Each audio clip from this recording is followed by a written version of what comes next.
आज हम बात करेंगे एक ऐसे टॉपिक पे जो हर किसी के दिल को छू जाता है, पैसे। क्या आप भी महीने के आखिरी दिन कैलेंडर देखते हो और सोचते हो, यार सैलरी कहाँ गई? अगर आपको लगता है कि आप कड़ी मेहनत करते हो फिर भी बैंक अकाउंट हमेशा लो बैलेंस में रहता है, तो शायद आप कुछ मनी मिस्टेक्स कर रहे हो जो आपको ब्रोक बनाए रखती है। तो चाय ले आओ, पेन ले आओ, क्योंकि आज हम डिस्कस करेंगे top money mistakes to avoid, ताकि आप सिर्फ कमाओ नहीं, बचाओ भी और बढ़ाओ भी। सबसे बड़ी और कॉमन गलती, बजट प्लान ना करना।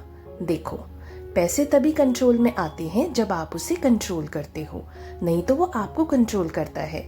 अक्सर लोग कहते हैं मुझे पता है मैं कितना खर्च करता हूँ। अरे भाई, जब तक तुम एक लिखित बजट नहीं बनाते तुम्हें पता ही नहीं चलेगा कि छोटे छोटे खर्चे कैसे मिलकर एक बड़ा होल क्रिएट कर रहे हैं।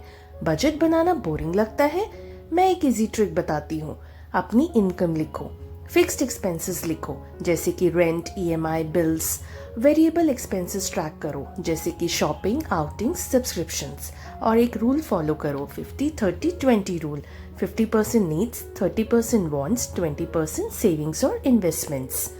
सैलरी बढ़ती है तो एक्सपेंसेस भी बढ़ जाते हैं, इसको कहते हैं लाइफस्टाइल इन्फ्लेशन।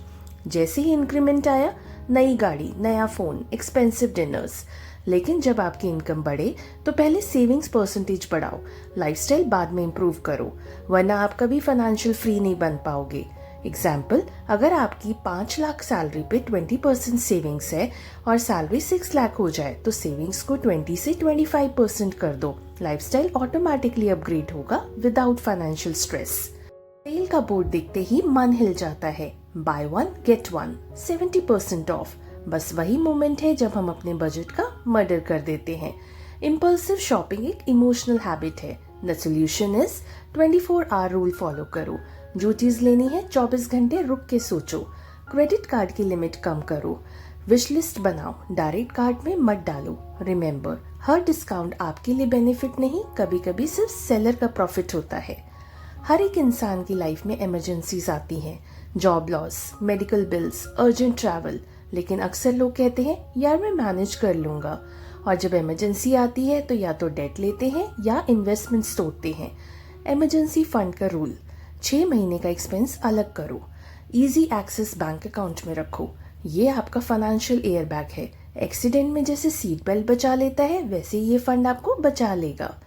क्रेडिट कार्ड का आउटस्टैंडिंग, पर्सनल लोन, ईएमआई, ये सब अगर कंट्रोल में नहीं तो आप सिर्फ बैंक के लिए काम कर रहे हो। हाई इंटरेस्ट डेट, जैसे क्रेडिट कार्ड का 36% एनुअल इंटरेस्ट आपको कभी ऊपर नहीं आने देगा। डेट से निकलने का प्लान, स्नोबॉल मेथड, छोटे डेट पहले क्लियर करो, मोटिवेशन मिलेगा। एवलांचे मेथड, हाई इंटरेस्ट वाले डेट पहले क्लियर करो, पैसा बचेगा। और जब तक पुराना डेट क्लियर ना हो नया लोन ना लो, चाहे ऑफर कितना भी टेम्पटिंग हो। बचाना इंपॉर्टेंट है, लेकिन सिर्फ सेव करके पैसे बढ़ते नहीं। इन्फ्लेशन का मॉन्स्टर हर साल आपके पैसे खा जाता है। अगर आपने 1 लाख बचा के रखा, 7 साल में इन्फ्लेशन उसकी वैल्यू आधी कर देगा।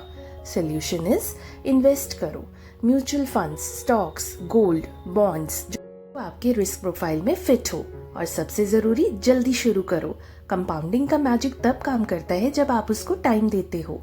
हमारा एजुकेशन सिस्टम हमें अलजेब्रा सिखाता है, लेकिन पैसे मैनेज करना नहीं सिखाता। इसलिए फाइनेंशियल नॉलेज का खुद एफर्ट लेना पड़ेगा। किताबें पढ़ो, पॉडकास्ट सुनो, यूट्यूब वीडियोस देखो।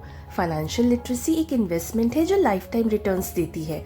जितना आप समझोगे उतना ही स्कैम्स, बेड डेट्स और गलत इन्वेस्टमेंट से बचोगे। आप ब्रोक इसलिए नहीं हो क्योंकि आप काम नहीं करते, आप ब्रोक हो क्योंकि आप अपने पैसों को अपने लिए काम नहीं करवा रहे। आज से एक गलती भी सुधार लो तो 1 साल में आप अपने फाइनेंसेस का पूरा गेम बदल दोगे। वीडियो पसंद आया हो तो लाइक करो एंड शेयर करो। कमेंट में बताओ कौन सी गलती आप सबसे ज्यादा करते हो। चैनल को सब्सक्राइब कर लो अगर अभी तक नहीं किया। मिलते हैं अब नेक्स्ट वीडियो में। बाय।